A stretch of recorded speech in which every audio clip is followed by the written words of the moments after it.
Sveiki! Mes esam Klaudijus ir Gintarė. Aš, kaip sako mano kraštuose, kilusi nuo Dzūkijos, o čia tikras Vilnietis. Auginam senjorę katę Luną ir lapę Mūzą.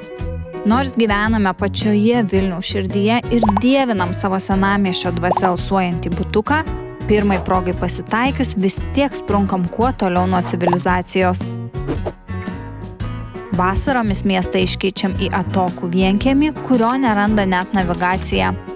Mėgstame lipti į kalnus, ten ir susižadėjome. Kartu esam jau 10 metų ir galvom, kad šiemet gal jau pagaliau susituoksim.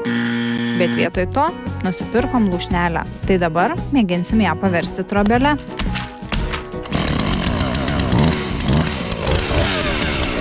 Kaip mums seksis, žiūrėkite mūsų vlogę.